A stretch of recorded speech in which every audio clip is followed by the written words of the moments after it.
And we're live. Welcome to BSG Live at our new time, 7 p.m. Thank you all for being with us. We hope that you'll enjoy today's show because we're going to be jumping into some interesting stuff. Question being, can head trauma as a child increase the likelihood that someone becomes incarcerated, goes to jail, increases the likelihood of them committing a crime in adulthood? That's kind of the question we're going to contemplate today as we dig into a concept known as the social brain network. Truthfully, I don't know much about it. The whole basis of today's show is me and my co-host, not a doctor, Norty, are going to dive in and kind of do some research on the fly and try to figure out what the social brain network really is. You know, there's some interesting research out there. So stay with us while we get into the show. But before we do me a favor, just go ahead, hit that subscribe button. That way, every time we go live, you get an update, a notification every time there's a new video.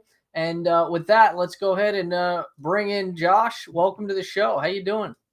Good, man. Happy to be here. Happy to be a part of this. It's interesting stuff to me as somebody who is not a doctor. I think it's fascinating to find out more about how the brain works and, help you all try and figure out new research and yeah, let's all learn together. So let's see. So today's topic, the social brain network. I don't know. Obviously, the audience doesn't have much of a frame of reference as to like where this topic came from, but I'm all for give credit where credit is due. I was actually reviewing a manuscript that my research team had put together. We had discussed this idea. I think the first time I had heard about the idea, because right, the question was that everybody was wondering was what is the connection between like a kid having a brain injury and the downstream effects. And there's been not an insignificant amount of research that shows clues. I wouldn't say like definitive smoking gun evidence, clues that traumatic brain injury in childhood leads to increased incarceration rates. So my research team, we took this question that was posed to us by another neurosurgeon, and we basically what the students did that were working on my team. One of the lead students, the student Anurag, very smart guy. Give him a lot of credit for leading this project. If he's out there, he's watching the show. This paper that they put together, I was reviewing, I don't know what, a week or so ago. And I'll be honest, I was like, this sounds fascinating. It's something I don't know much about. And then you and I got to talking about it just casually. And we decided, you know what, forget it. Let's just do a live stream on the Social Brain Network. We'll sort of in real time, obviously we've done a little background research to kind of familiarize ourselves with the topic, but like I'm not a specialist in this domain. I don't think, are you a specialist in this I domain, Josh? I'm certainly not a specialist at all. You're a specialist in being social, I'm sure. Yeah. Yeah, I mean, I think Um, we've all either been forced into some yeah, type of social environment where you have to interact, and just what makes us interact is, it's interesting. And just that, even yeah. that research, just the way you laid it out for me, is also interesting. Can something that happened in someone's past as a child in those developmental years impact how they're able to engage socially, maybe not knowing Mhm. right or wrong? It's true. I It's mean, even very not, interesting. yeah, even if it doesn't go as far as like affect that particular individual in terms of like going to prison or committing crimes, right? I mean, there's a lot of room between someone's social abilities and those being impacted between that, a lot of variation between just being sort of off the typical spectrum. I don't know, choose my words So wisely. Off the typical off spectrum. yeah, off the Uh, social norms, let's call it, Sure. for Yeah. Sure. well, Sure. yeah, Sure. yeah. Outside the realm of like traditional social norms and committing crimes. Obviously, there's a lot of fluctuation in there, and so what a lot of this research suggests that the social brain network, which we can dive into kind of more what that means later on in the show. The idea is that they could really have detrimental impacts in how, and I think it's rooted more in like empathy is like a big part of it, right?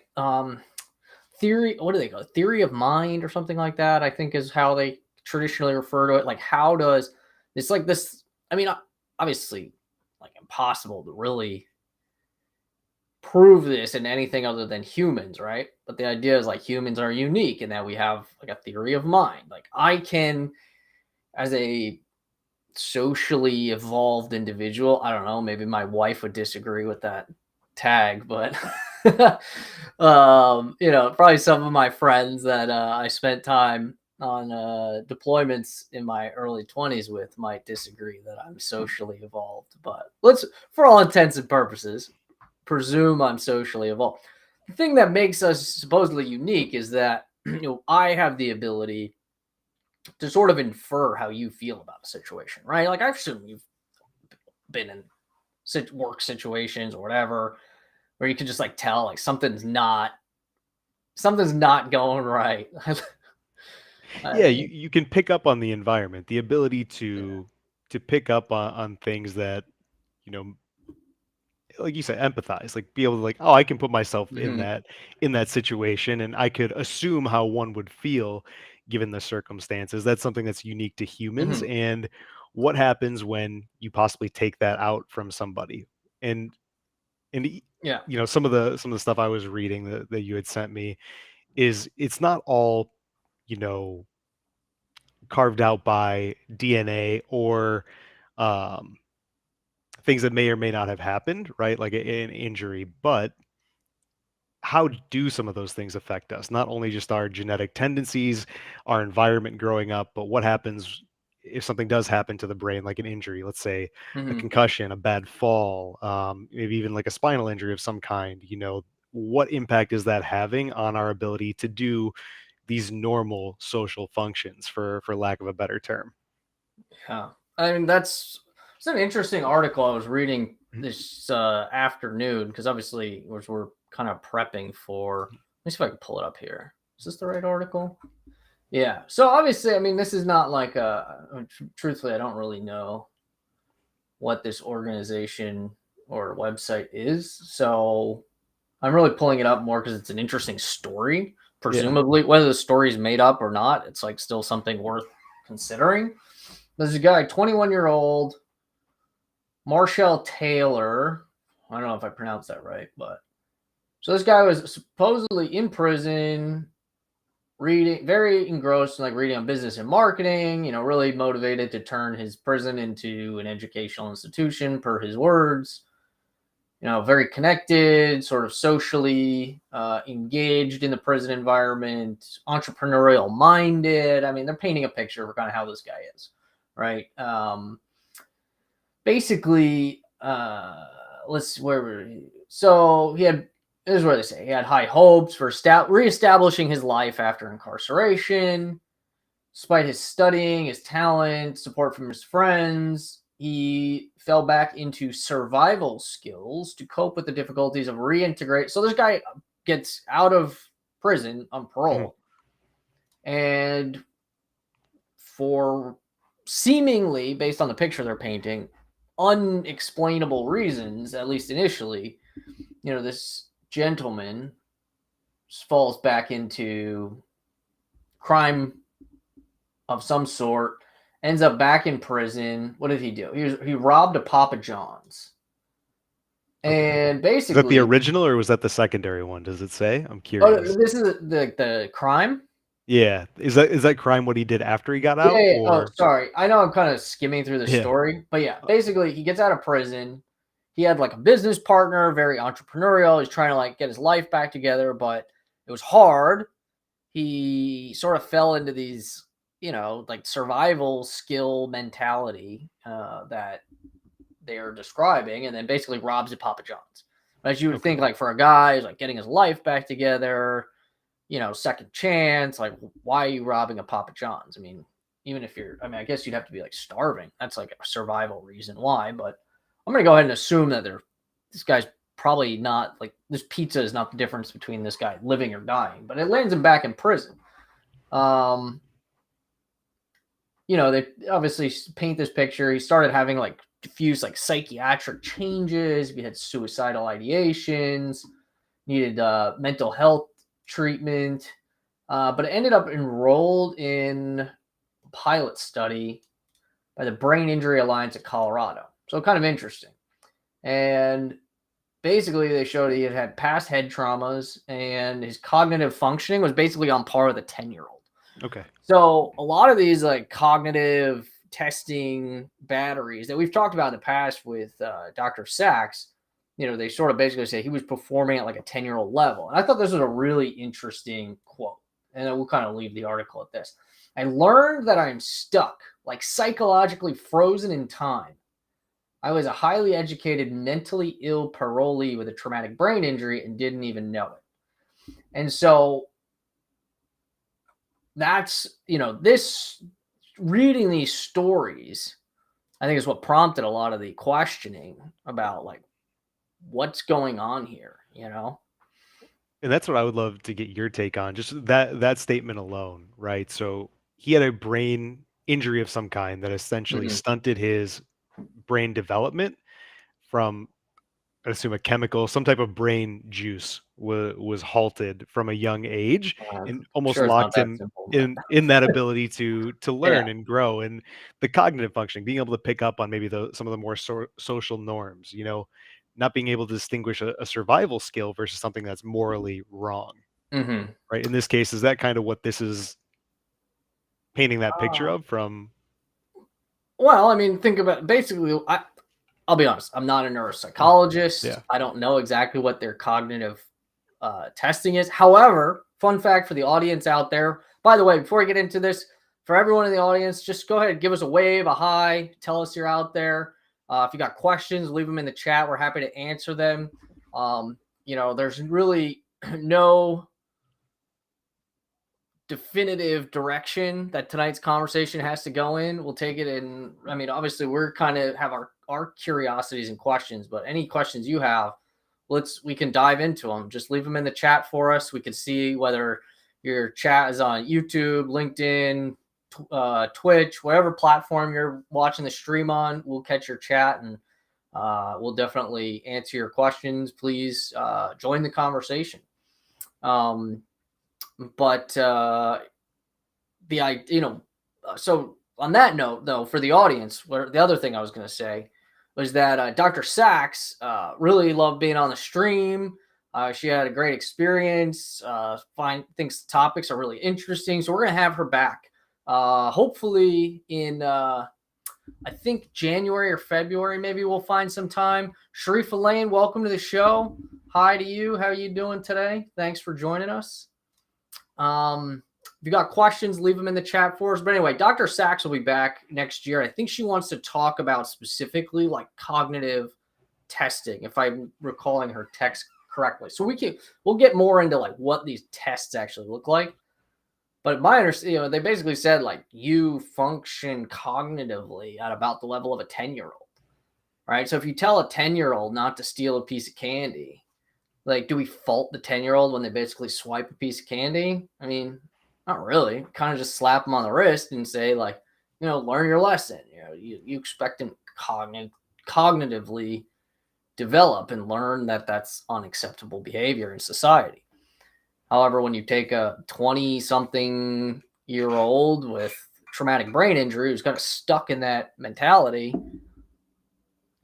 they just end up back in the prison system is the idea here, as opposed to taking more of a rehabilitative approach, treating a patient, right?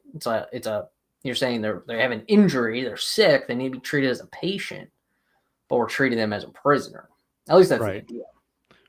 Right. And I guess my bigger curiosity, I know you're more on, I guess, the biology of the brain, not necessarily like what was it, neuropsychology? Is that the appropriate term for like studying Um, brain functions, the way things fire? Like, like social brain functions or like or just neuroscience. just in neuroscience, I guess. Yeah. Well, I mean, and Because this is kind of deviating more in like the professional realm. The thing is with the brain, the professions of the brain are just as complicated as the brain is, right? There's people. Go ahead. I was gonna say, there's what fascinates me about the brain is there's no way to really study it because we can't just crack somebody's head open and look around and see what's going on. Oh, we Like, can. Oh, well, I we mean, can. we can't. And some people do. Yeah. You would be surprised. Okay. But that's always like there's no way to be like why does a sociopath, for instance, why are they the way they Yeah. are versus like again a social norm? Is it something that they are just born with that chemical in the brain being blocked so they can't feel empathy, or is there maybe some type of traumatic experience that's causing this shift in brain function? Right? Like that's the type of Yeah. stuff that Well, it's this not makes as me simple think as a of. chemical imbalance. Right. I can tell you. Like Okay. it's far more complicated than just like a chemical imbalance. Because if it was a Okay. chemical imbalance, right, we just I don't know, we can give you some drugs and hopefully fix it, right? Right. Well, and And that's I guess what sparked my curiosity in the articles you sent is like, okay, so it's not just, something's not firing right. These are things that we learn, and some people maybe don't have the ability to learn those things, mhm, or maybe they just didn't learn them, and that set them back from a social perspective, right? Like it's just something I never thought of the brain working almost like a muscle, right? You can train a muscle mhm. um, to grow, to look different, to do different things, and be stronger in certain ways. I guess I never even looked at the brain from that perspective. I always thought it was just a bunch of stuff shaking around in my head, telling me, good, bad, hot, cold, that type of thing. I mean, I mean, it is though. Mhm. Like it is, but it You're saying also it is a isn't. muscle, right? Like it is a I muscle. You mean, can train it.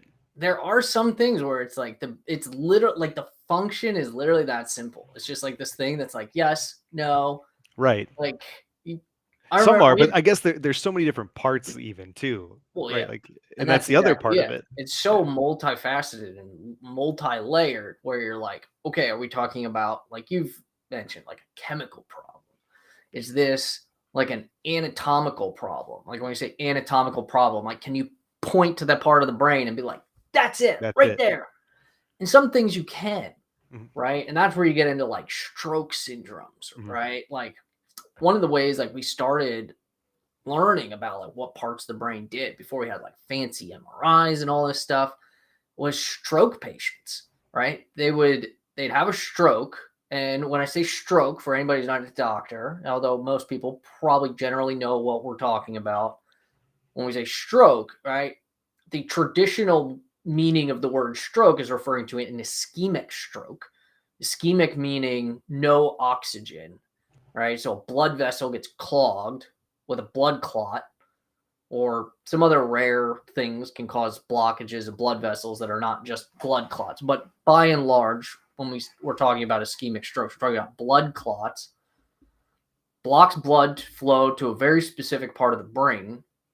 When there's no blood flow, that specific part of the brain starts to die and it stops functioning. And you go, oh, so if you cut off that part of the brain, that's the function that a person loses, right? And that's how we started first, like identifying sort of anatomical locations associated with things. The idea with that, from my understanding, at least of my preliminary reading in social brain network, is you're basically taking a collection, and I'm not going to bog everyone down with the fancy terminology, but I mean, it's like 4 or 5 or 6. I don't know. I didn't count how many, like different regions of the brain. And you're basically taking like all those different anatomical segments and you're saying like not only do they each have their own individual function, but how they relate and connect to each other matters.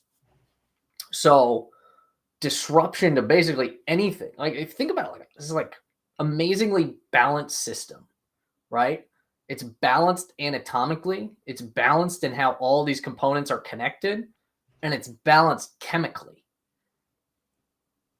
And it's somehow through the ideal balance of all these complex mechanisms that like these higher order level of thinking abilities, like my ability to sit here and infer how you're feeling, which supposedly, I mean, I don't know how we'd ever know this, but like no other animal really knows how. I mean, you put two rats in a cage, you probably gnaw each other's legs off, right? I mean, is honestly pretty trippy when you stop for like a minute and really think about how much, like, what these higher orders of thinking and cognition of humans like really means from like a biological perspective. Well, right, and I guess that's what I was getting at when I was rambling is w- there's so many things going on in the brain, and learning that they're all connected and they all, the way you just outlined, is like it's so balanced. All these different things are communicating within a network to one another somehow. Neurons, again, I don't Yeah. want to get into the technicalities. They're talking to each other. Neurons, yes, And if yes. For one those of you goes, out there, let me just clarify. Neurons are what connects things in the brain. yeah, yeah, neurons and juices, they mix together. Well, They're they don't. in a Well, sewer system. uh, They swirl around. It's like a tornado. They talk, and that's how things happen. And just one of those things being out of whack um, can throw the whole thing out of balance because they're not communicating properly. You can go down different rabbit holes. That's ladies and trippy, gentlemen, and I will this go is why we nuts. brought Yeah, in not a doctor yeah. to add to the conversation. Because honestly, sometimes as physicians or scientists, we get so caught up in our own world, you forget like how difficult this stuff is to like wrap your brain around. There are people like me out in the No pun world, intended. and Yeah. I Yeah. can't oversimplify absolutely anything, and that's what I'm here to do. I almost miss But being an undergrad neuroscience student because everything was like new and fresh and exciting. And you're like learning about like the brain. And it's so exciting. Now it's like, it's been like over a decade. I've been doing like brain stuff. And you like forget that well, well, just that's like even why basic stuff is just when we not were common knowledge. first interacting, you mentioned that you were going to school to be a neurosurgeon essentially, and I was like, man, I just want to pick your brain on like anything about the brain that's ever fascinated me. And I was like, you probably don't want to talk about this stuff because it's probably so boring because you go through so much schooling. So it's like but it's fascinating. I No, think it's it's not fascinating to a boring. lot of people. It's definitely not boring, but it's definitely something I think it's important to engage in conversations with people that are not your professional peers or superiors for that matter. Because one, I think as physicians taking care of patients, if you lose sight of those conversations, you lose touch with your ability to talk to patients. That's like the real clinic, in my opinion, the real clinical reason why, not losing the ability to have conversations with non-professionals about this kind of stuff, because that's how you explain to patients what's going on with them. And then also I think it keeps you thinking about things in a very whole like complete way, maybe. From a I don't different know. lens even, right? Like you're getting Yeah. somebody's perspective who's not in the industry. I don't see stuff like this every day. I don't have conversations like this every day. But it is something like I have my thoughts on, and you know, maybe I have some baseline understanding, maybe I don't have any understanding at all. Um, and I agree with you. I think it's always important to have like a different perspective of somebody who's you got somebody in the circle having somebody's perspective who's looking from the outside in or from the inside out. Mhm. I think that's always important with everything. It's true. Yeah. It's true. I mean, I think it goes doubly for anybody who's put in, charge of other people, whether it's like leadership, right? I mean, how important is, just in the little bit we've talked about the social brain network, right? And like that concept that it helps give rise to the theory of mind, the way that I'm able to relate to you and understand you, right? How important is that for quality leadership? And whether, I'm sure everyone can think of a scenario where you had like a leader or somebody who like you're like something's off about them. They don't understand what's going on with the people working for them. You know, um, so it's not just as simple as like clinical medicine, right? It's not as simple as like TBI and incarceration, because general like functioning of society. Yeah, and I guess even on that note, like it's general functioning. It's things that we need to use in our everyday life, or at least most people do in some form or fashion. If you don't, like it could hold you back, or it could have a possibly negative impact on somebody around you. Like there's a lot of different layers to this, and to tie it all together with what you do, what we read, like, and some of the things you talked about on previous streams is knowing what you've read about the social brain network and social norm functioning, again, for lack of a better term. What do you think a traumatic brain injury from people you've known and seen go through traumatic brain injuries, like what kind of impacts do you think that does have or can have? And maybe it's not even from like the actual act of a brain injury itself. Maybe it's like having an effect on someone's mental health because it was either scary or life threatening or just that type of thing as well. Like, again, lots of layers to unpack, but how Mhm. do you think they all relate?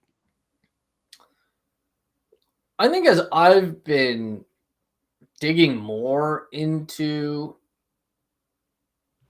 trauma research, and this could be that because I'm digging more into it, I'm becoming more biased. It's not that I'm truly finding better evidence for this. So I sort of acknowledge that, like, doing more research could just it be increasing my bias, not actually giving me a more informed opinion, I guess.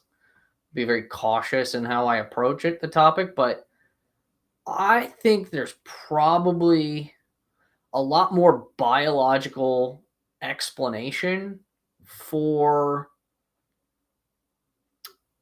a lot of these psychiatric conditions that than we probably realize.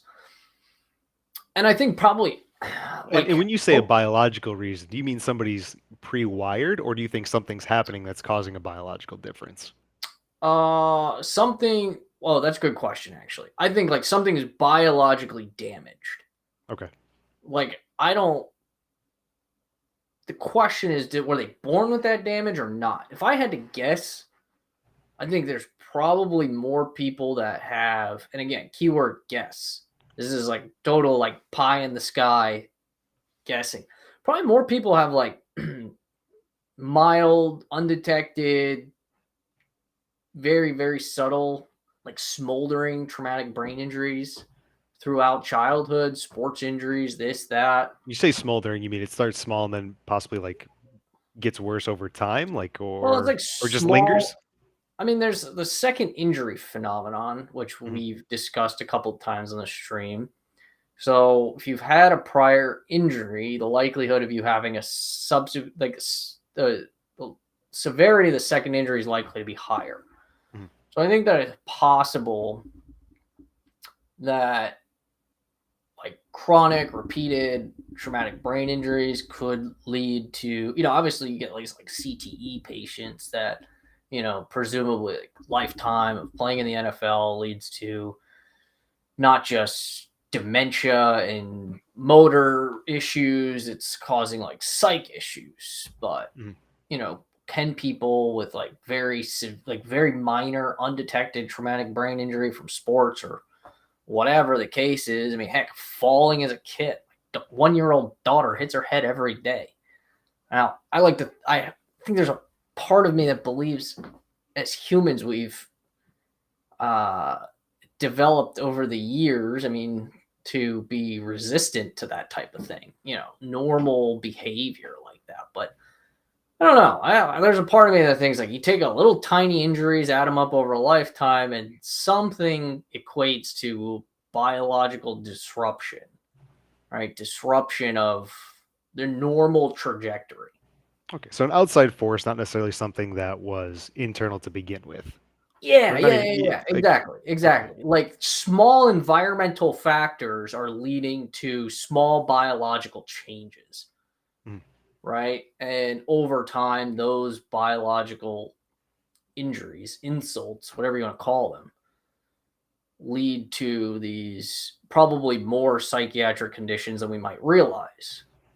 That's my personal take on things. Just because we don't know a lot of like the biology behind like many psychiatric conditions, like true like you can like pinpoint all the biology and like theoretically like the only thing stopping us from fixing it is like a means to fixing it. Like we don't really understand anything to that degree.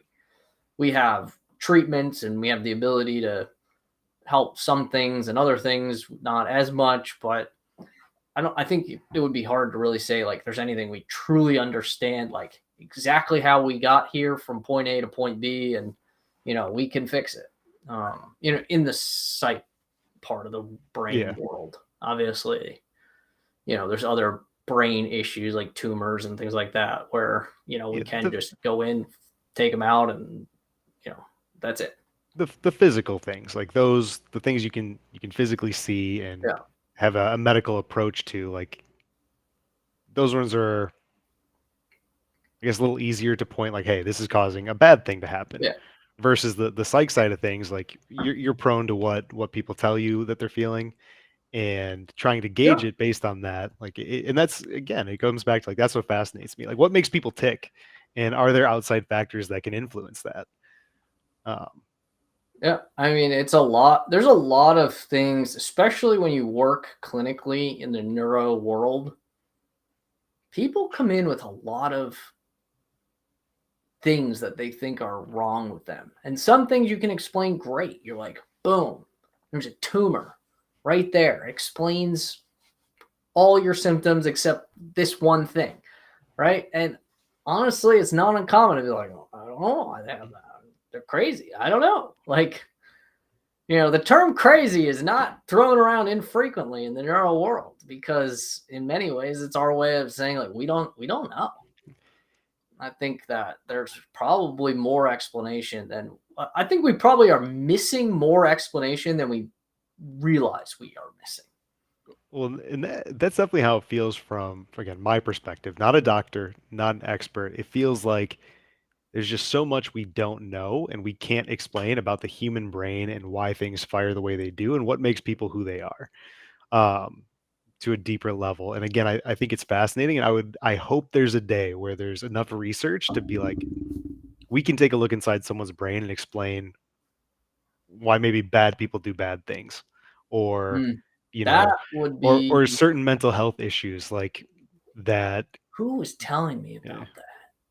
Somebody like there was I don't know who it was. Somebody like told me like they had invented like modern day precogs or something, like an algorithm that could predict people were going to do crimes or something like that.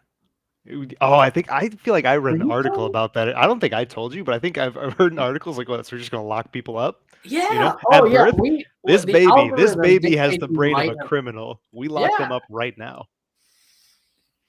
And the thing is, people surprise you, man. They surprise you. They really do. I remember I had this patient. She was a wonderful lady. I mean, I remember meeting her for the first time and being like, if she was my grandmother, that would be awesome. Like, Mhm. I mean, don't get me wrong. I love my grandmother. Rest in peace. I'm not trying to replace you, grandma. But this lady, she was so pleasant. And she was funny. She was charismatic. And I'm like, look at her chart. She's like in her 80s. I'm like, there's no way. She looks great. I cannot believe this lady's 80. Then I start talking to her and getting her history. And she's telling me how she's, smokes crack and heroin and like drinks every day. And I'm like, All the things that keep you geez, young and healthy. right? Oh, like you're like 80 years old. You do all these drugs. How are you still standing? I'm in like perfect health. I'd be on the floor if I did all those drugs. So people surprise you, man. They really do. They That that really do. that leads me to another point. I don't remember where I heard this. It was probably, I love listening to podcasts and things like that, and just the way people speak about these things. But it's almost like if you have a deficiency somewhere, your brain will gravitate towards certain drugs. Like, there's a reason people I don't think we're are allowed to use the lean. word deficiency there, Okay, Norty. You're gonna get us. okay. You're gonna get us My canceled before we All even right. get the stream off the You ground. can't say, well, if you like, okay, so if I'm kidding. I'm you kidding. are pre-inclined towards a Fine. certain feeling, your body, like, will tell you to, like, seek out that drug in some form or fashion. Yeah. And, Exactly. like, Exactly. and that's why people may be preconditioned to a drinking problem or an opioid addiction, and those things, again, these are the things that fascinate me. And it's like, why does the human brain tell me I love this drug, versus another one, and why do I gravitate towards that? Because I like the feeling? Is that I Yeah. don't want to use deficiency again because you yelled at me. Well, But is there some reason my brain likes the way that mm, chemical altering drug makes me feel versus somebody else who well, doesn't like that? that's where you sort of get this idea, and this is exactly what we were saying here. Your digital media guy, welcome to the chat. What we're saying is exactly that. What we were talking about. There's like a computer algorithm. There's an article or something, literally trying to do like what the Minority Report was all about. Um, but no, I think you're 100% right. Certain people's brains have predispositions towards certain things, not just crime, right? And not even Whatever. drugs. It could be like activities, right? Like Yeah. why does that why do I love sitting down and playing video games? Why does Mhm. that make me feel like And in this decompressed? perspective, and this like, and this is where like neuroscience, as you were saying, is like your brain, this is on and this is off, right? Like that's dopamine, Yeah. right? Right. Dopamine rewards you and makes things enjoyable and reinforces repeat behaviors. We know Right. that. That's like bread Right. and butter neuroscience. It gets more complicated than that, obviously. Mhm. But so is it entirely environmental, right? Like, do people love the things that they love because their environment pushed them towards those things and their brain gave them dopamine and then they just continued to love those things for the rest of their life? Or is there an intrinsic wiring? I don't know the answer to that question. I guarantee there's behavioral neuroscientists out there who have explored these because environmental versus genetic, right? I mean, that's like a Nature versus nurture. It's yeah, again, long it's yeah.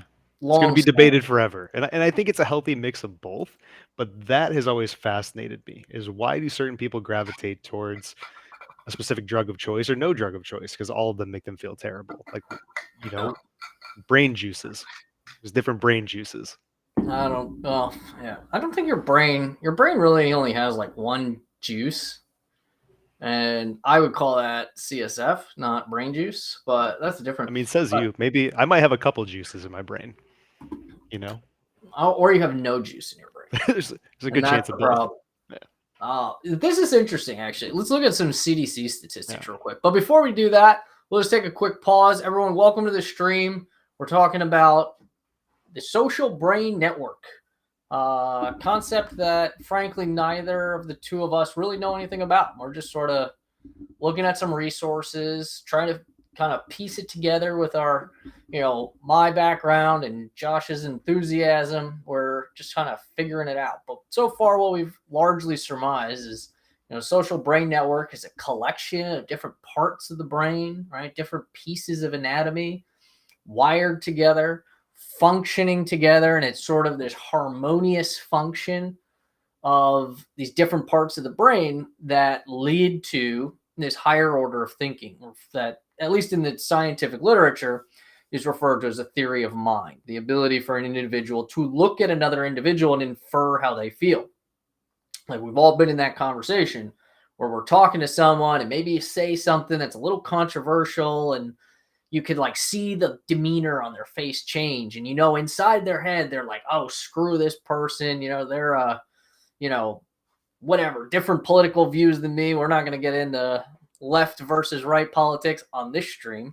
Um, but the idea is, you can sort of see when you're like, oh, like what I just said angered them, or what I said made them sad, even though they don't express that to you. You have the ability to infer someone else's emotions. That's the idea of this theory of mind. And the reason we got so interested in this topic is because there's like research out there showing that traumatic brain injury in childhood likely disrupts these parts of the brain, and we'll talk a little bit more about that, disrupts these parts of the brain and likely inhibits, destroys, or reduces someone's ability to have that theory of mind, to sort of socially interact on the norm, what we call the normal spectrum, right? So within social norms.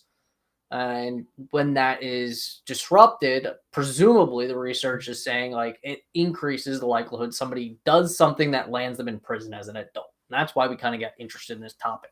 So, kind of circling back to this whole prison thing, some interesting stats I found from the CDC this afternoon. What do they say? Obviously how many people are in prison, yada yada yada. 25 to 80% of inmates report having experienced a head injury or TBI, compared to 8.5% in the general population.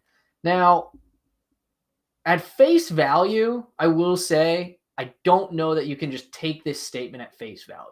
I mean, you can take it in the fact that like this is what people are reporting. But I think if you ask any like really well-educated like psychosocial researcher probably that like evaluated the methods of how this research was done, and granted I could be off base here, I could be wrong, don't take this as gospel truth. There could be some bias in how this data was collected that sort of increases the chances of inmates sort of recalling and reporting a head trauma in their history. Now, obviously, there's a lot of, and this gets into more like the methods of how people create research, right? How do you structure your survey questions? How do you control for biases in collecting data? But that would probably, at least to me as a researcher, even though I'm not a psychosocial researcher, the first thing I would probably challenge this statement would just be that, like, were the methods that collected this data controlled well enough to be able to really, truly draw this conclusion? I don't know the answer to that question, but something to think about. But we'll just take it at face value. And this made me think of something else that you talked about earlier when we were reading through that person's experience, where they had what was the term? They were locked in at like a 12-year-old mindset, right? They had the cognitive abilities of a 10-year-old.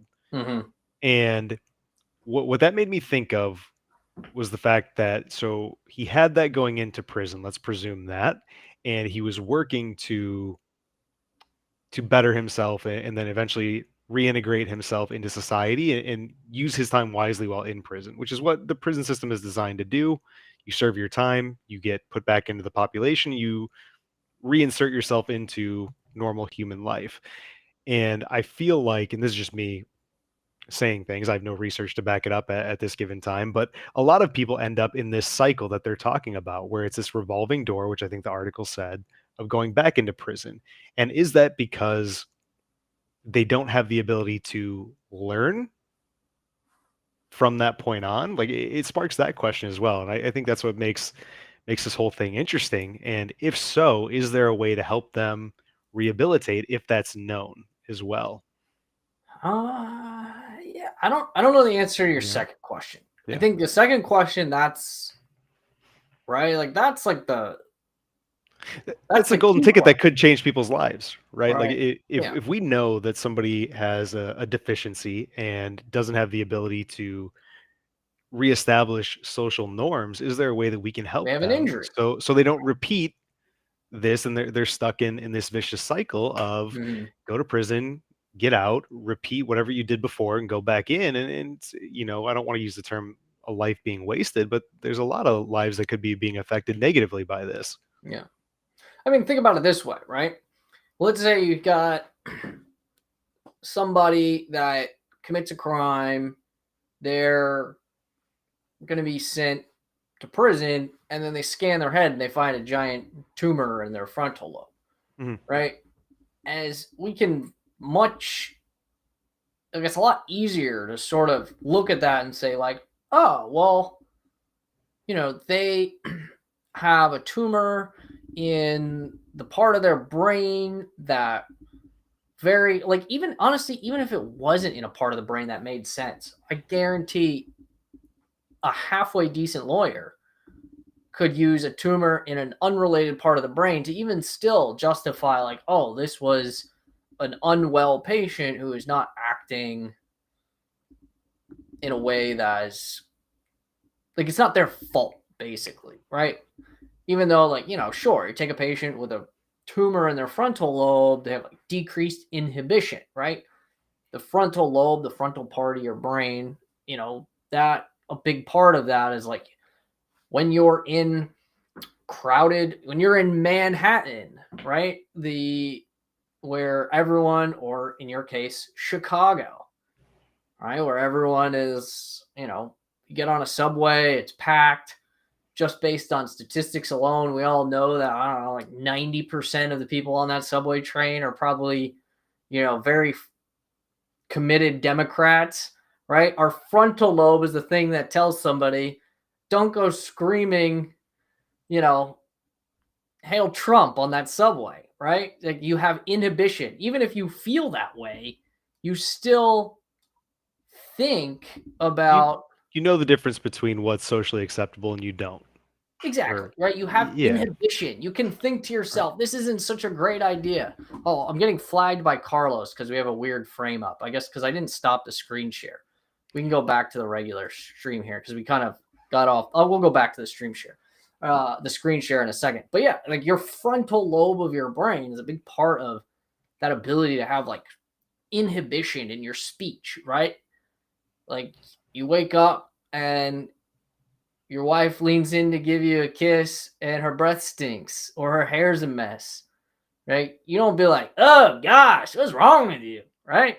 Because that's a terrible thing to say socially, right? But take a patient, you disrupt that part of their brain, something like a tumor that's very easy to see on a scan. They Or lose. possibly it doesn't even have to be a tumor according to this. It could be something like a TBI Well, exactly, but or that's my several point. small ones that we I didn't know even I know sort of about. like got Yeah. off on this, like, Yeah. painting a Trying to rope picture. it back in. Honestly, kind of forgot where I was even going with this, Yeah. but my point was to say, like, there's a big difference between when you can see Right. a problem and you can point to it and you can be like, there it is. It's on the scan. It's a tumor. Mm. They're bleeding, or whatever the case is. It's very easy to just sort of throw your hands up and be like, they're a patient. It's not their fault. They couldn't control this. And that's true in many cases. But when somebody has a traumatic brain injury and you scan their brain, and unless you see, like, really bad residual effects from, like, a really bad prior brain injury, you might not see much on the scan, right? And when Right. you don't see anything, it's hard to be like, it's hard to give them that same slack. I mean, that's the simplest way to put it. You cut people slack. Right. I think that's been the crux. What we've at least what I, what we've been trying to discuss is how do we start Carlos got to your digital media guys got some great marriage advice out there for everyone. Just tell your wife that she's got morning breath and she'll learn to brush her teeth before she gives you a kiss in the morning. All right, I'll go ahead and implement that one for us, and come back to the next stream and give us an update in the chat. Let us know how that one goes. live updates. Yeah, live updates. But I think that was what I was trying to get at is like if there is a way, and I hope there is, to see these things that don't necessarily have an obvious or a physical representation, but we can learn and then help guide those type of issues, whether it's a mental health issue or um, some type of cognitive lacking, right? Like if somebody necessarily can't from X, Y, or Z, how do we? I would love to be able to know that, whether it's a Minority Report robots and can say like, hey, this person's predetermined to be a criminal. We should probably give them a little bit more guidance, or other things. Uh, Yeah. I think that would be fascinating to see as this research develops and as there's more eyes on it. I think that's what's important in all of this and why I like having these conversations. I mean, part of it is like there's such a clear carved out path through society these days. I know we like to talk about, like, oh, so much opportunity and blah blah blah blah blah. I mean, and that's true. I don't want to, like, downplay how advanced society is and all these opportunities. But I mean, there's a reason why societally we're starting to realize, like, this idea of go to school for 12 years, then go to college for 4 years. And, like, it's just played out to a point where you've got probably more people than ever that are basically have stopped at this, like, top, towards the end of this road and been like, what am I doing? Right. And so when you take more and more people that have had, might have a variation or differentiation in their social functioning, whether it's from a traumatic brain injury or, maybe they were just neurodeveloped that way. Now you start saying, like, here's this really rigid path through society that, too bad, so sad, you don't fit on it. Good luck. Figure it Yeah. out. And if Good not, luck. like, oh Figure well, it out. not our problem. Yeah. Yeah.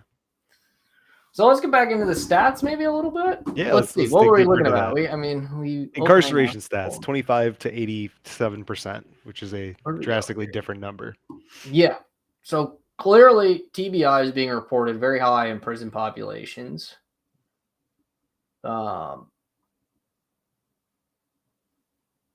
Prisoners with head injuries report higher incidences of mental health problems, depression, anxiety, substance use disorder. And then the other question is, like, do mental health problems and substance abuse problems, are they caused by the traumatic brain injury, or do these behaviors lead to other maladaptive behaviors, which is a common term used in the research world, that increase the likelihood of somebody having a traumatic brain injury, right? Like, if you lack frontal lobe inhibition and you decide to go ride your motorcycle without a helmet every single day at 90 miles an hour because you don't have the ability to tell yourself that's a bad idea, the chances of you having a brain injury is much higher than somebody who doesn't do those things. Right. So the question is, does substance abuse increase a person's likelihood of engaging in behaviors that increase their likelihood of traumatic brain injury, or is traumatic brain injury causing an increase in substance abuse disorder? Right. The CDC doesn't really comment on that, but these are important things to consider. And this is kind of, I guess, getting more into like using my education and experience to help other people who are not doctors or scientists. So that way, this is the CDC. This is available to anybody, right? What do you think about? How do you interpret this information for yourself if you're not professionally trained to think about these things, right? I'm professionally trained to question all of these conclusions and think about, like, is it valid? Is this real? Right? I don't expect everybody to. So these are ways that, you can be more critical of things yourself. I thought this was kind of interesting. Women, where was this? Women represent 7% of the population, but 12% of the prison population. And women are much more likely to report head injuries in prisons. I thought that was very interesting. So it's actually possible. And I have to review this paper because the same fantastic student who did this first paper that kind of inspired a lot of the thoughts behind this episode, he also is working on another paper that's kind of a follow-up to this about differences between biological men and women in how traumatic brain injury affects them in incarceration. So we'll have to get into that and at a later point in time, maybe have some more stuff to contemplate. So anyway, interesting statistics from the CDC on that stuff. Should we watch that YouTube video, TED Talk, do you think? I did think it was a good TED Talk. I mean, it's what, 17 minutes. It was interesting. Oh, is it that long? Yeah. Maybe we can pull up some highlights. But I feel like it was very interesting because there was definitely part, some parts that made me think. I don't have it up here. I probably have a link somewhere fairly accessible. I must. A lot of the prison statement about, and the way you laid it out was an interesting thing too, and it was something we touched on briefly, is, are people predispositioned to certain mental health disorders or substance abuse issues, or are traumatic brain injuries something that can lead to those things? Which came first, the chicken or the egg type deal? I think you would probably find I think the true answer is you can find examples of both. Okay.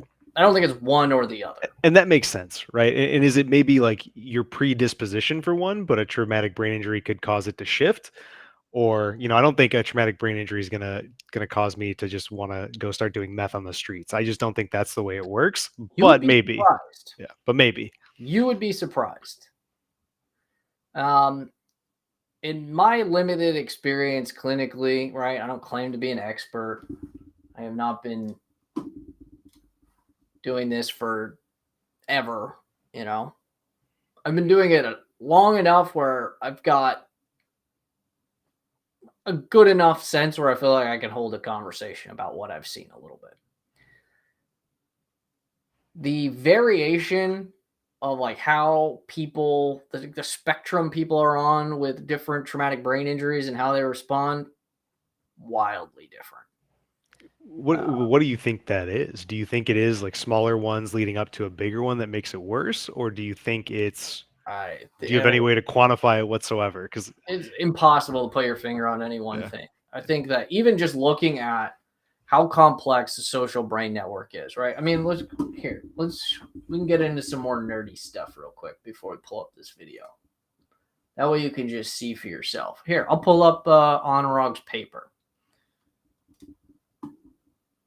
All right. So this is what, this is now getting more into the life of a researcher. A member of my team sends me a paper that they've been working on. My job is to go through it and, sort of evaluate it from the top down. Now, part of what I'm doing is looking at this part. I think it was this part, right? Or maybe it was down here. Sorry, it's a very dense paper. What I'll do is highlight the significant portions for you. Here.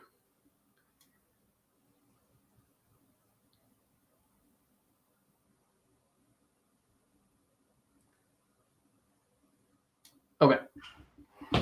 So, actually, let's just highlight this. Keep it simple. That way you don't get too lost in the text.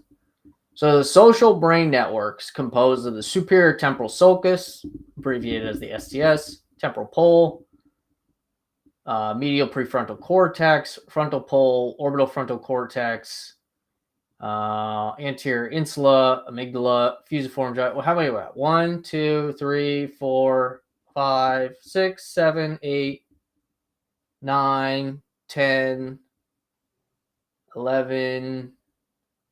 So that's roughly like 11 different anatomical regions of your brain.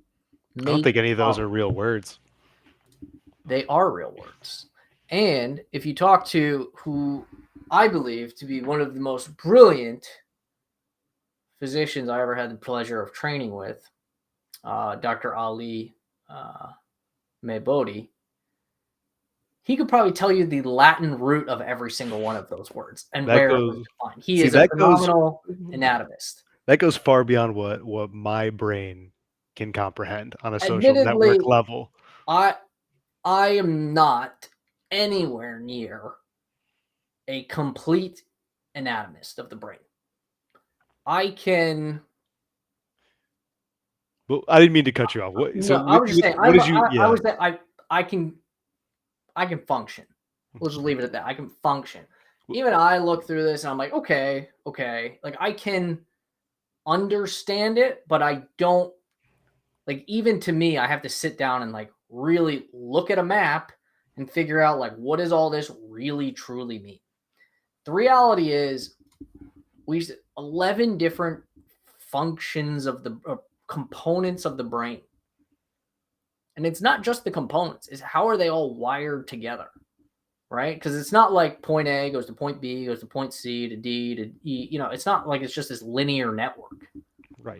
You could have A going to D and then back to C over to F, and then it doesn't have to be in any order whatsoever, right? Exactly. 100 times over. Right? If you took all the various connections and you like put them into like some like machine learning algorithm or whatever just to map it out, I mean that's kind of what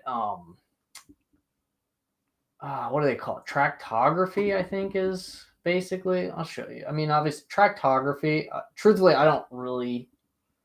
It's like an imaging technique that I've can be used in some. Sorry, my computer's going crazy over here. An imaging technique that helps to visualize the connections between different parts of the brain. I cannot say in my experience I've ever worked with anybody who's or been shown it actually used clinically. It may, but it looks very cool. And this is that probably, something where it can not only map out like when they communicate, but like are there different functions that can communicate from one to the other? State your question again. Sorry, I'm Yeah, trying to pull up this picture so over here. I mean, here's just a Google search. This is so like a bunch of. we can wrap our heads around that there's all these different components, they all speak to each other in different ways, but are there different like a number of different, is like a legend of different signals that they could also be sending at one time just to make it even more complex? Oh yeah, and that's where you get Right. into various different types of neurotransmitters. I mean, not every. It's a because signal transmission is in many ways it functions in a very binary way when that's where you get into like the true like weeds of like neuroscience when you have like talk about like action potential in a neuron, like it either fires or doesn't fire, right? In some ways, like neuroscience boils down to being that simple. But then the question becomes, well, what does it do when it fires, right? Sometimes a neuron fires and it releases one chemical. Sometimes a different neuron fires and it releases a totally different chemical. And, that's two different chemicals being released based on an on-off switch. But then not only does it matter what chemical is released, it matters what is receiving that chemical that's released that dictates how it responds, right? So it's almost like, let's see if I can think of like a really simple way to put this. It sounds like, and I may be over. What's that? I may be oversimplifying this, but say we've got all these different regions.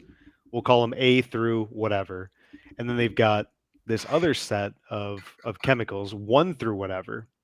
So not only can the first list of A, the alphabet letters, alphabet soup, those letters are not only sending signals and receiving them, which that could cause an outcome, but then you've got each chemical that's being transmitted from one to the other in this other list impacting what's happening. Yeah.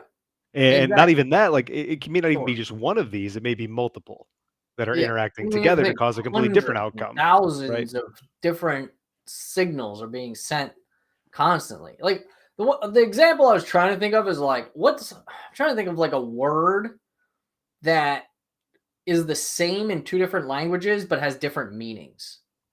I don't know I know what you're talking about. Right? Like, And it's sort of like it's like as the speaker, like imagine like you had a word, like as I was saying, that word is it exists in both languages, but it means one thing in one language and it means another thing in another language.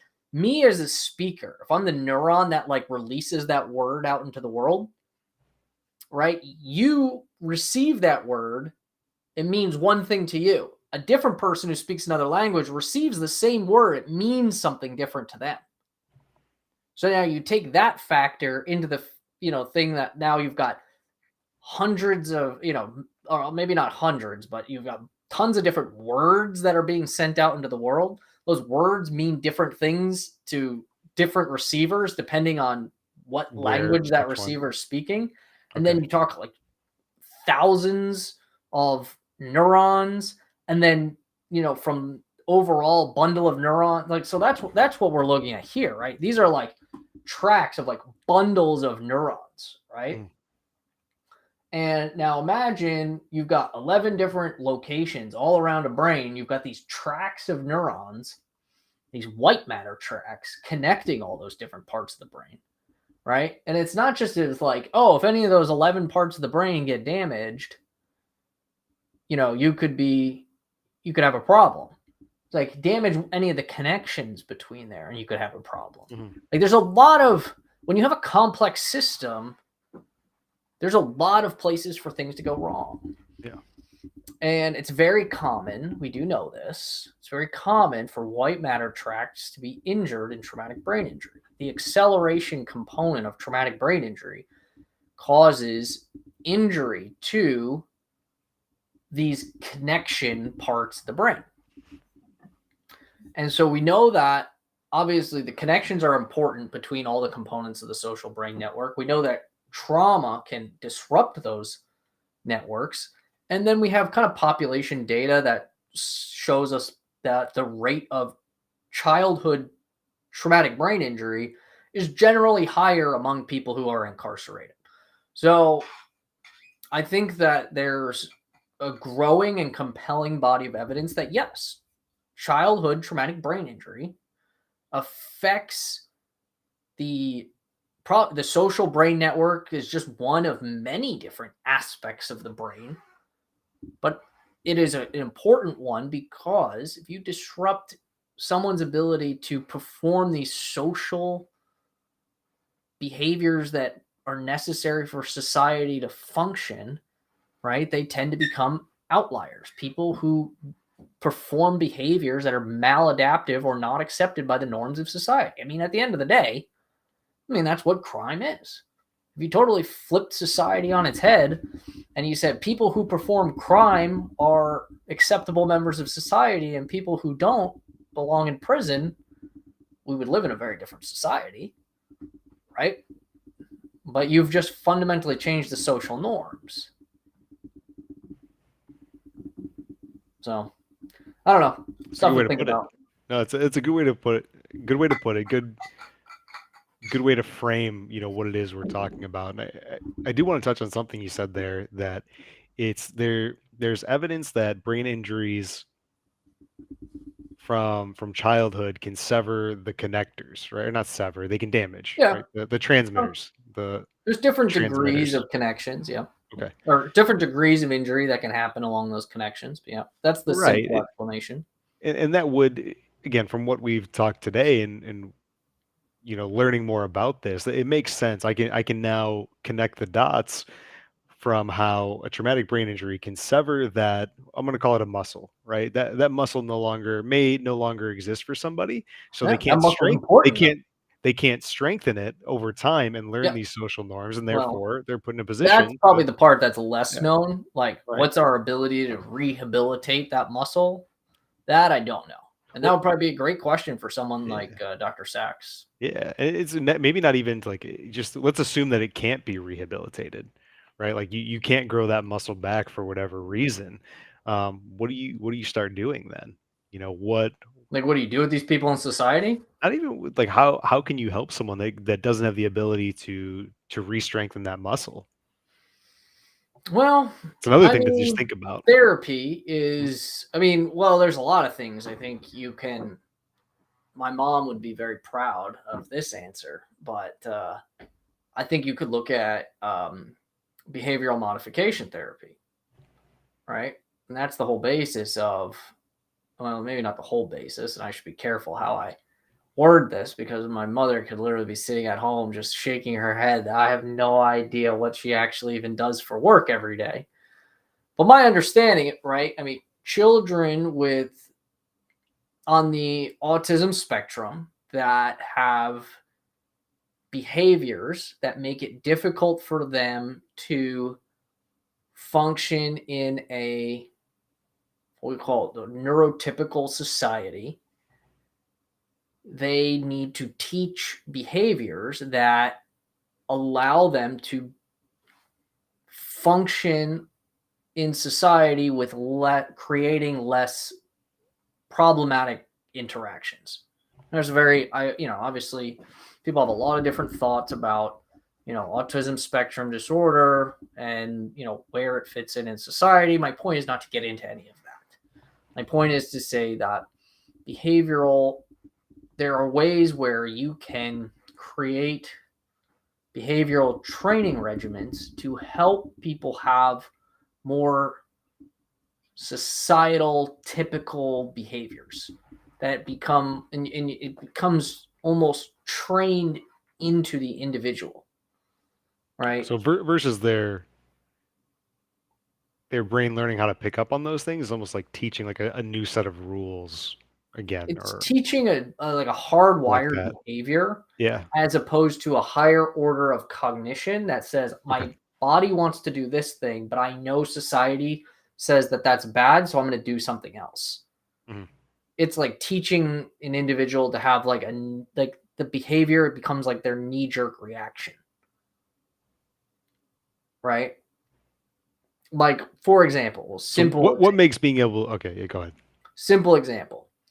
I play a video game. I drink a beer while I'm playing a video game. I go downstairs. I leave the beer on the empty beer bottle on the counter. I go back upstairs and play my video game. My wife goes, "Why didn't you just put the beer bottle in the recycling can?" I go, "I don't know. It's easier to just leave it on the counter, right?" Good And answer. so now the question becomes, how do you fix that behavior, right? From a behaviorist perspective, they're basically going to say something, they'll create a training program basically where every time I put the beer bottle in the recycling can, I get a treat, right? Or like something as simple as like I have to put the beer bottle in the recycling can in order for the lock to unlock on the beer fridge. So I can't get another beer until I put the other bottle in the recycling can. If I leave it on the counter, I don't get the reward of another beer. Right? And so eventually I don't have to, the first time I walk downstairs and I'm going to put the beer bottle on the counter and then I'm going to be like, "Where's my beer?" And it's not going to be there.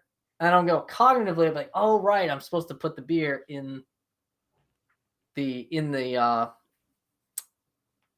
recycling can." And then maybe the next time I come down, I go downstairs, I'm like, "Oh yeah, I got to stick the beer in the recycling can." And I don't leave it on the counter, right? I can use my higher order of thinking. Well, this is actually, hold on, let me back up the train. I'm kind of mixing two theories here, or two concepts. This example is getting very complicated. But honestly, this is how my mom nerds out. She like sits around all day and is like, "Man, if I could retrain all my children with the knowledge I have now as a behaviorist, I don't even want to know what my childhood looked like had my mom embarked on this career path before she was a mother." So the higher order of thinking, the cognition might be like, my wife yelled at me. She's really angry. She doesn't want me to leave the beer bottle on the counter. I'm just going to put the beer bottle in the trash. Right? And then that's it. I just go back to my life. The conditioning, the like behavioral modification pathway is like, we're going to create this system with the locked fridge. So that way we create an ingrained behavior where then you can remove the lock from the fridge eventually after, leave the lock on the fridge, doesn't unlock until I put the beer in the recycling can for like a month or 2 months or however long, until eventually you can remove the locking mechanism from the fridge and I just put the beer bottle in the recycling can 100% of the time. You never make a mistake because now that behavior has literally been like trained into you. And so that's sort of how you can take, at least from a behaviorist perspective, right? How they would approach that problem. How do you take someone who might have a brain injury, all right? Well, we don't need to talk about other reasons why people might, but a brain injury, and say they are incapable of having that higher order of thinking to choose to do something that's right and go against their instincts, their desires, their innate desires. Mm-hmm. So we can approach it from a behavioral perspective. We can train that behavior into them. So it's almost like their innate desire becomes the adaptive behavior. Does that make sense? Yeah, I know that was a little bit of a tangent that started with a beer bottle analogy, but that's kind of how these things go. Yeah, it seems very simple in your mind, and then you start unpacking it. You're like, wait a second, there's so many factors. If someone doesn't have the ability to pick up on these social norms, right? Because that's essentially what's being affected. They're not able to pick up on these things. How do you ingrain that behavior in somebody, right? Yeah. Or so we got a question from Kyle in the chat. Welcome to the show, Kyle. He says, "Does the age at which one has a TBI affect the prognosis for integrating into society?" I have no idea what the answer to that question is. My thoughts would be that there are some reasons I could probably propose why yes, and reasons I could propose why it might not matter. I think you could think about it from the perspective of neuroplasticity. The younger a patient is, the more plastic their brain is.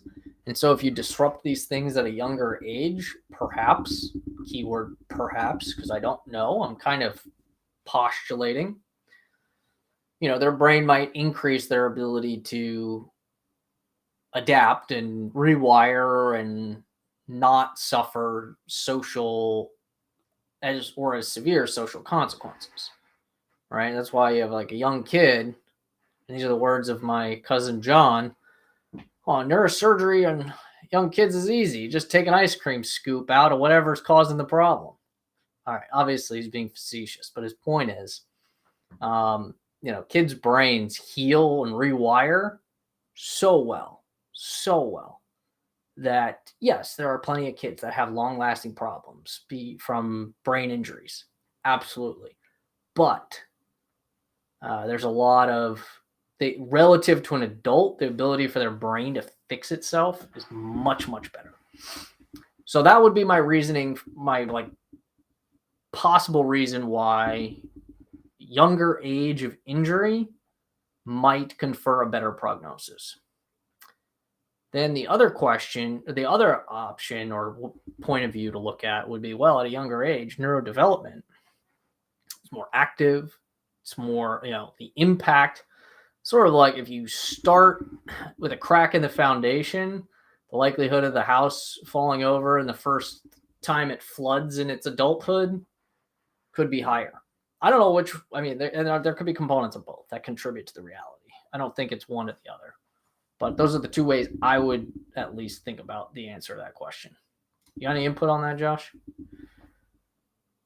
Oh, you're muted, my friend. Muted my mic so you couldn't hear me drinking my water. I was going to play devil's advocate before you did, right? Oh, sorry. If somebody has advocating for my own devil. If somebody has a traumatic brain injury at a young age, is that causing them to stop picking up on these social norms? It's possible, right? Very Or possible. is it not even just the brain injury? Is it the amount of them and the severity? Like I feel like there's so many factors, and it's a fantastic question, and you painted a great perspective. Like there's just so many different ways you could look at it. And what I think we need to know more about is how the brain does develop and how we start learning these social norms. And that's why the reality is with the complexity of the brain, that's why you need so many different disciplines. You need surgeons thinking about the brain from a surgical perspective. You need surgeons doing research about the brain from a surgical perspective, viewing the brain, even if they're not answering a surgical problem.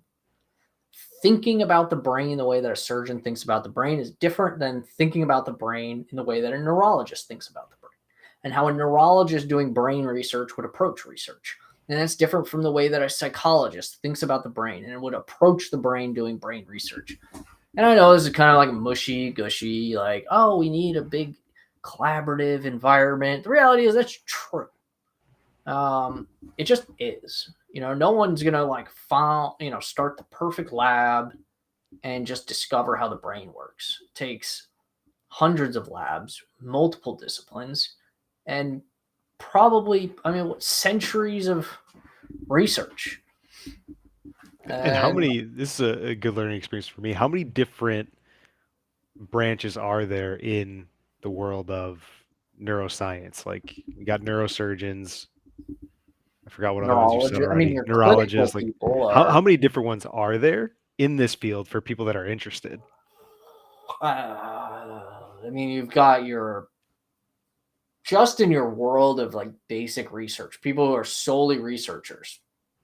You've got neuroscientists, you have neurobehaviorists, you have clinical behaviorist researchers, you've got evolutionary biologists that have overlap. Like I could literally go endlessly into the various subtypes of researchers that have some overlap into the neuro world. Then clinically, obviously you've got your primary clinical domains of neurology, neurosurgery, which is much more like structural. Then you've got psychiatry and psychology and neuropsychology. I must be forgetting stuff. I mean, you've got, sure, like physical therapists, occupational therapists, they certainly have a role in terms of understanding the brain and rehabilitation of the brain. I must be forgetting people, but I mean, there's endless, honestly, endless. Maybe not endless, but it feels endless. There's a lot of people. Lengthy. A lot of people. A lengthy amount. For sure. All right. Well, what else do we have to talk about tonight? I mean, we could have looked at that YouTube video that kind of kicked this all off that I thought was kind of interesting. I mean, we could just kind of rehash it because like what you said, Yeah. the thing that was like really interesting. So this guy does this TED talk, and he's a neuroscientist at UCLA. Do you remember what that guy's name was? I can pull it up really quick. Let me see. Oh, I have this Matthew. Oh, this guy, yeah. Matthew Lieberman, neuroscientist. Matthew Lieberman. He was I remember looking him up. He's at UCLA. Mhm. And, he basically, long story short, he's kind of giving like a very interesting TED talk about, the social brain. And one of the things he talks about is apparently they did this study where they show like people with emotional pain, their pain improved with Tylenol. I thought that was kind of interesting. Yeah, and the way they studied it was they were measuring people's brain activity when they put them in, what was it? Was it a CAT scan? MRI. MRI. So they put them in an MRI. They let them play this game where they're passing the ball back and forth, and all of a sudden they're passing it between two other people, so 3 people total, and they eventually stopped getting past the ball, and it caused emotional distress or pain. But the fascinating part was, okay, I can understand that. But then the fact that they treated it with Tylenol and they saw that it was actually impacting it. So something that can be treated, that you use to treat like physical pain or aches, was actually working on something that was psychological or, a brain activity. I thought it was extremely interesting. Yeah. I mean, pain And the whole reason he kicked it off. Its own trippy concept when you think about it, right? I mean, the more we think about all of this, you can just go down these different paths. Like, how does this all work? And that's honestly, it's so funny because it's like these are the things that honestly gets all of us into neuroscience of some sort, right? And then jump down any rabbit hole path for everyone, right? Some people go down the more, I want to touch the brain, I want to cut the brain, I want to fix the brain. Other people are like, I don't ever want to see the brain, I just want to think about it. I want to contemplate it. They're like mathematicians. I remember I had this great professor. Actually, I never took one of his classes. This is how I met him. I met him because I went to a new student orientation dinner. And he was a faculty member who just was doing good things on campus and wanted to go meet some new students and socialize. There is not a bone in this man's body that is not benevolent. And, that's how I met him. I never once took his class, but he was a math professor. We just kind of hit it off. I stayed in contact. I mean, I still talk to him. Maybe, this is a decade later. We still jump on a Zoom once or twice a year and catch up on things. And I remember asking him, like, well, so, like, what do you do as a math professor? Like, obviously you teach classes, but like, how do you do math research? Like, I could wrap my brain around, like, how do you do neuroscience research? And he just kind of was like, well, a lot of days I just kind of lay on the couch in my office and I just think about math. I was like, wow, being a math researcher sounds awesome. Think about a different way to solve for why. Yeah. But I'm sure it's far more complicated than that. But the idea is, that's how some people are, right? They want to think about the brain. They don't ever want to touch it. And there's everything in between, right? There's people that care much more about the social implications of the brain. There's people who care much more about the motor functions of the brain. I mean, the thing is, it's all interconnected, right? Talk to anybody who specializes in movement disorders, and they're going to tell you that there's tons of psychiatric components that they need to consider when taking care of these patients. Who's the boxer? Muhammad Ali, was he the one? Parkinson's, yeah. Recently. Mm-hmm. And he has like a lot of depression and stuff too, right? Well, he's dead. Muhammad Ali. Oh Muhammad wait, that Ali's was dead. recent. I don't think it was that recent. I'm making myself look like a fool. When did Muhammad Ali die? Oh, you know what? I'm in my head. I'm seeing Mike Tyson. Yeah. My mouth is saying Muhammad Ali. Mike Tyson is still alive and kicking. Yeah. See? Let's see. Muhammad Ali.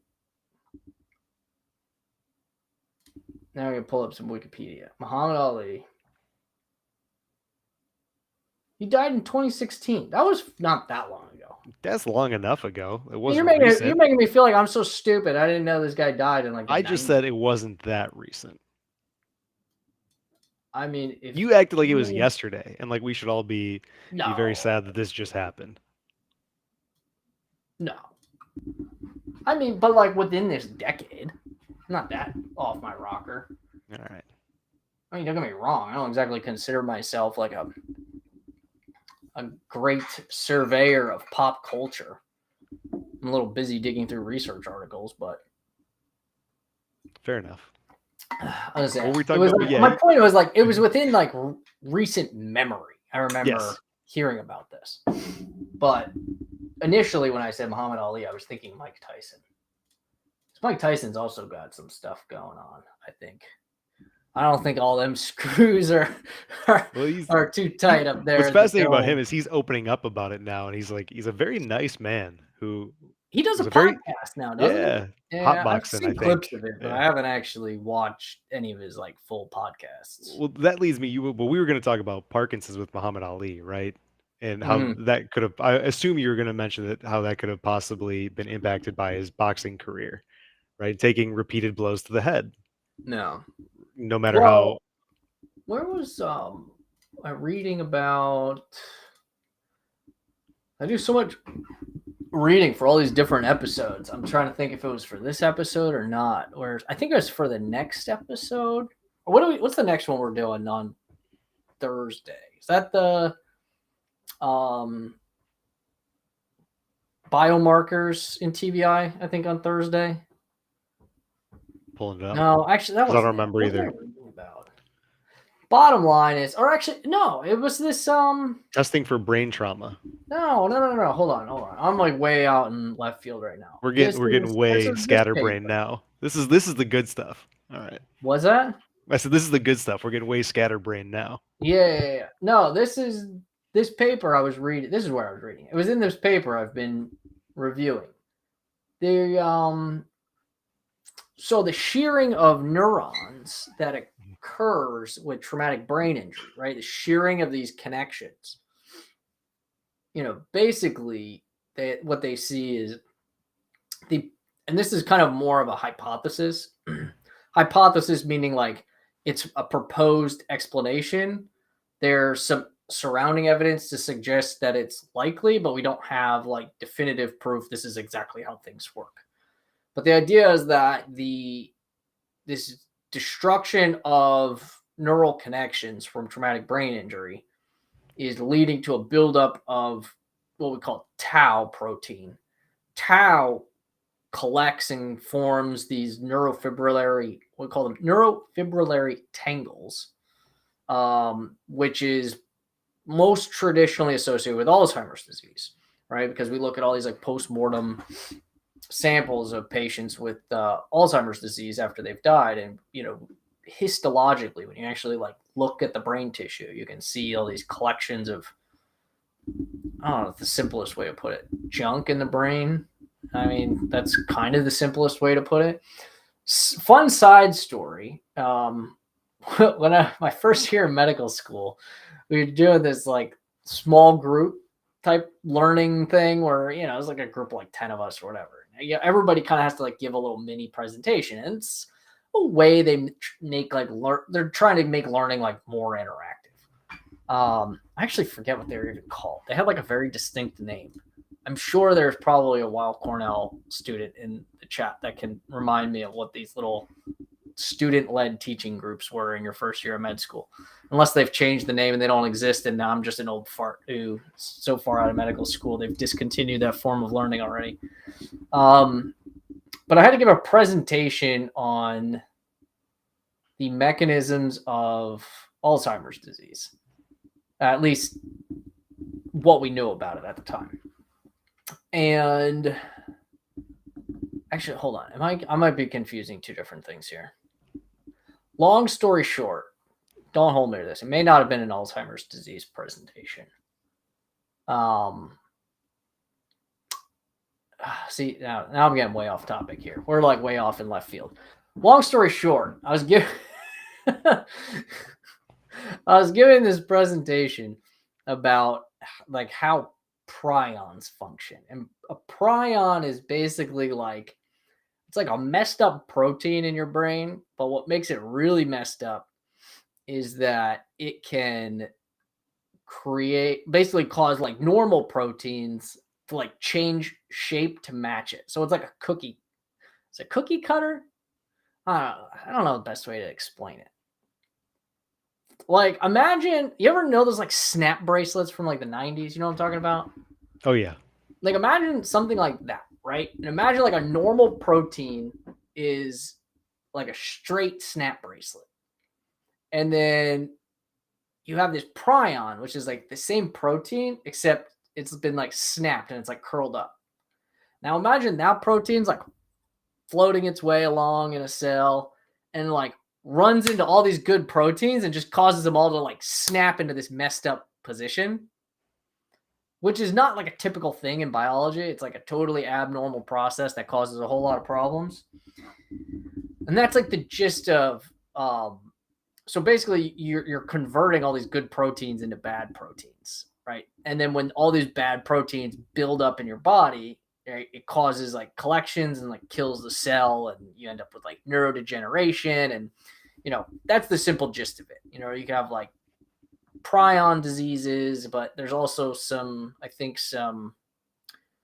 possibly connections to other neurodegenerative diseases. I'm starting to show like my lack of like full comprehensive knowledge here.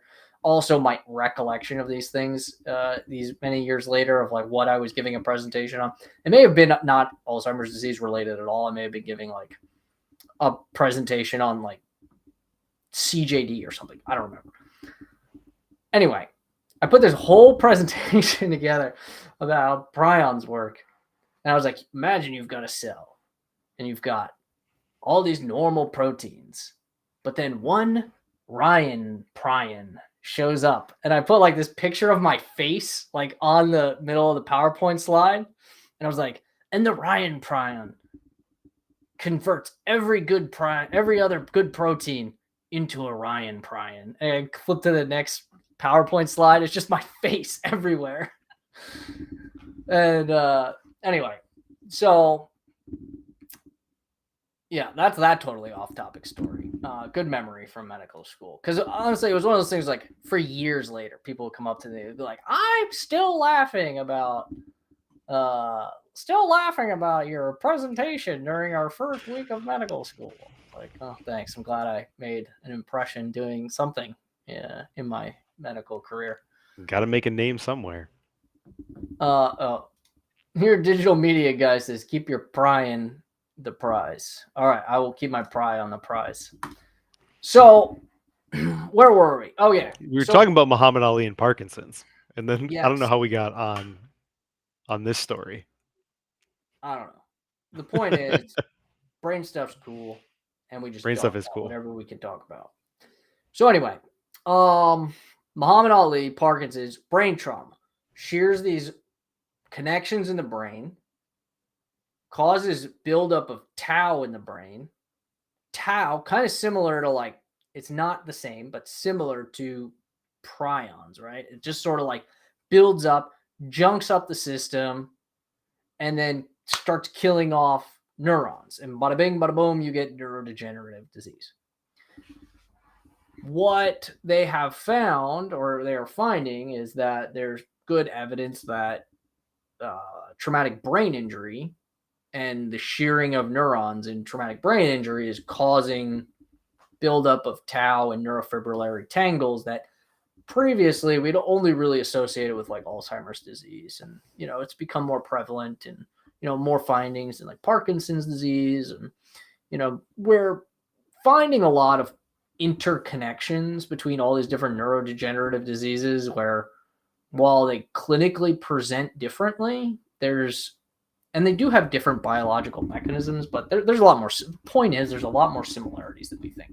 So my very long answer to your question, there's very likely probably some sort of connection between TBIs and these neurodegenerative diseases. I don't know if I said that right. Yeah, no, you did. Which we've had conversations around that as well, which we can save for another day and time. But I think so. I mean, and it makes sense, right? If I punch you in the head 100 times, you're probably going to be even more of a degenerate than you already are. Yeah, it's rattling around. I think I've probably had at least one concussion in my life, which I think explains a lot of how I am today. But when these people are taking repeated blows, like that makes sense to me, and how TBIs can build up even if they're seemingly small or minuscule. What do you think Steve's problem is? How many times do you think that guy's been hit in the head? His social brain network's all messed up, dude. At least 10. At least 10 traumatic brain injuries before you reach Steve's level of social inhibition. All right. Well, I think this is a good time to stop for a second and remind everyone, head on over to our YouTube channel. Link is right down there. Our handle might be broken. That's YouTube's problem, not ours. I've been emailing them trying to get it fixed. If you type in @Brain and Spine Group in the YouTube search box, you will find our channel. If you could do me a favor, head on over there, hit the subscribe button. We're getting real close to 10,000 subscribers. Carlos has been working his butt off for us, helping us get to 10,000 subscribers. If we can, go ahead and hit the subscribe button, turn your notifications on. So every time we do a live stream or put a new video up, because we have tons and tons of content, you'll get a notification every time something new is happening. And you can help us get to that 10,000 subscriber mark. It would mean a lot to us as a nonprofit organization. We rely on the support of our community to keep doing what we're doing. And we've got a lot of really great stuff planned for 2023. We've been doing a lot of research in the background, but now we're really pushing our research more into the foreground of what we do. So we have research groups. We have active research projects like the one you saw tonight. And the way that we make those research projects happen is with the financial support of our organization. So if you want to support us, there's two ways you can do it. Two ideal ways. You can go over to our website, www.neurosurgerytraining.org/donate. And you can donate if you want to give financial support. Or if you want, you can join our YouTube community. It's similar to being a subscriber, except it costs $4.99 a month. And as a YouTube community member, you just help support our research. In addition to the research, we're also starting new community service activities. We're going to be starting patient support groups and veteran support groups. Information about that will be rolling out between now and the end of the year. We're currently in the process of building a team to provide these services for free to patients, families of patients, and veterans with brain and spine injuries. It is our mission to be out in the community, taking care of the community. And we need the help of our network to make that happen. So we can only do that with your financial support. If you can't give, that's okay. You can still subscribe to our channel and help get the word out about everything that we're doing by just promoting us. On that note, I'm going to go ahead and thank you all for being with us on the live stream today. On Thursday, we're going to be back, right, Josh, doing traumatic brain injury biomarkers, right? The question is, if you can detect a low-key traumatic brain injury earlier, can we do things like have better protocols in sports to help athletes recover better, help our military recover better, get them off the battlefield by detecting traumatic brain injuries that are possibly not detected clinically? And could you possibly do that with a test, right? Or help people plan for the future. If they've had a bad traumatic brain injury, do we have ways to test the blood to start looking at predicting the long-term effects of these traumatic brain injuries? There was an interesting New York Times article that was talking about the up-and-coming technology to hopefully help diagnose CTE, which, as we've discussed on this stream, is a challenging thing to diagnose. And I think we'll look at some stories that kind of illustrate that a little bit. So on Thursday, we're going to be streaming again, 7 p.m. That's our new time, Tuesday, Thursday, 7 p.m. And next, this upcoming Thursday, we're going to be diving into biomarkers and how you can diagnose traumatic brain injury when it's not clinically super clear. Fun topic for me. We got some questions about it previously in the chat about how biomarkers and things like that associated with traumatic brain injury.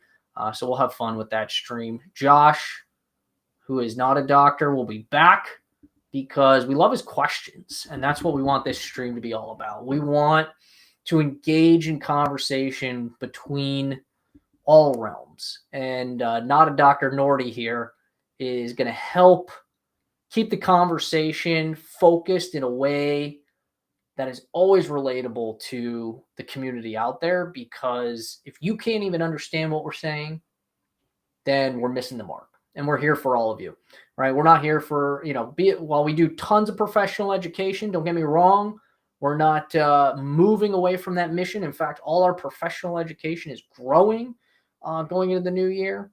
But that's not what BSG Live is all about. Our live stream is about getting out there, connecting with our community, with patients, with families, and talking about things that matter to you all at a level that is fun, interesting, and engaging for all of you. And so I'm really happy to have Josh here with me on a more regular basis to kind of help me as the host of this show get us moving in that direction. So we hope you like the new format of the show. Leave us a comment. Let us know what you think. And subscribe to the channel so you get a notification when we're live next. So we'll see you Thursday at 7 p.m. Thanks, everyone, for joining us tonight. We'll see you next time.